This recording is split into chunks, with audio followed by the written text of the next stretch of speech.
Nagbabaka sakali ka na sa flip-top battle tayong magkain-laban? Yes! Mawawala na rin si Shernan sa buhay ko.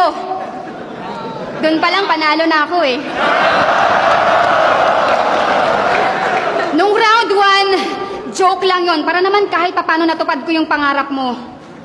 Pero this round, seryoso na para makita mo yung hanap mo. Ano na naman bang natira mo at ako pa yung pinilit mong makalaban? Malabo yan kasi wala akong diferensya sa pag-iisip. Sa sobrang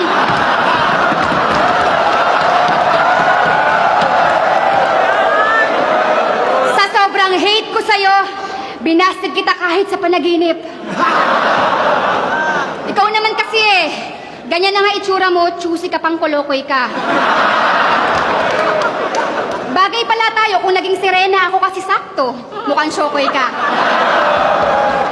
Isa kang uri ng laman dagat pero mukha kang laman lupa. Kung ikaw lang ang magiging syota, mag-aalaga na lang ako ng tuta.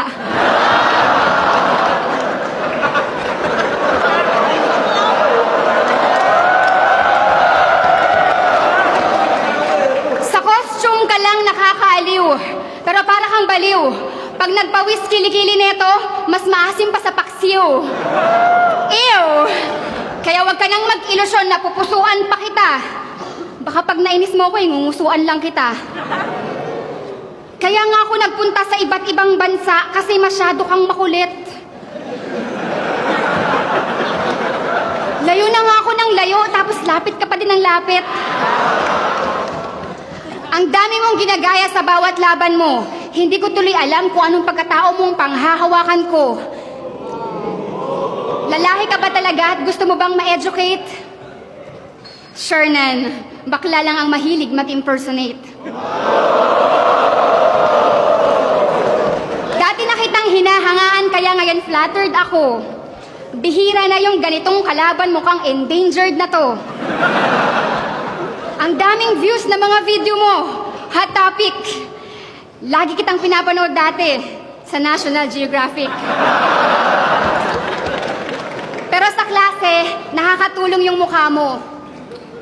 Picture mo pinapakita pag evolusyon ng tao.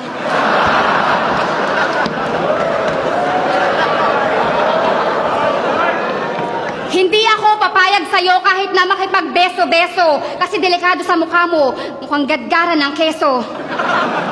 Ang ganyang mukha kasi madaling ilaglag. Ang galing ng mukha mo no? Hugis bigas na buhaghag. Sa dinami-dami daw ng babae dito, ako lang daw ang kanyang natipuhan. O baka naman, sa dami ng babae dito, ako lang ang hindi mo nahipuan. Talagang maraming nagbago simula nung ako'y nagmahal na saktan gumanda. Eh ikaw, nagmahal na saktan pumogi? Saan banda? Ako nagmahal na saktan ng ibang bansa. Ikaw nagmahal na saktan kasi yumuko bigla. Aaminin ko hindi ako kagandahan, pero hindi din naman ako pangit. Eh ikaw,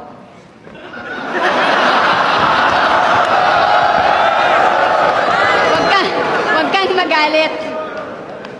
Sabi mo pa nun sa battle nyo ni Rapido, maliit lang ang mukha ko kaya lamang ang noo. Eh yung mukha mo kaya kamusta? Malapad din sana yung noo mo eh, kaso sa baba mo napunta. Sa akin, bagay naman talaga kahit may kataasan ng hairline. Kesa naman sa mukha mo, kakorte ng number 9. Isa kang dakilang batugan sa trabaho, hindi ka katanggap-tanggap. Ipangbubuhay sa pamilya, galing sa nakaw, kinita sa droga at sa hold up. Mabuti sana kung every week kang may battle para lagi kang may talent fee sa flip-top. Kasi kung magpo-callboy ka naman, siguradong wala kang kikitain. Baka nga yung bading ikaw pasingilin pagkatapos kang gamitin. Talented ka naman eh. Ipagpasalamat mo yan ng lubos. Pero kapag nakakakita ka ng gwapo, huwag kang nagtatampo sa Diyos. Kaya wag ka nang umasa na makascore pa. Lahat ng pangako mo sa akin ay puro boka. Katulad ka lang ng iba kahit di ko na alamin. Oo, fuckboy ka, sa una ka lang magaling. Kaya wag ka nang magalit, babe. Ano ba, kung kay EJ Power, pinagpalit kita. Siya yung kamao ni Rousey na rumuronda. Ikaw yung baba ni Babalu na buhay pa. Pero mabait yan. Sa may hirap, lagi yan tumutulong. Alam niyo ba kung ano yung tulong? Yung baba niya, tulong.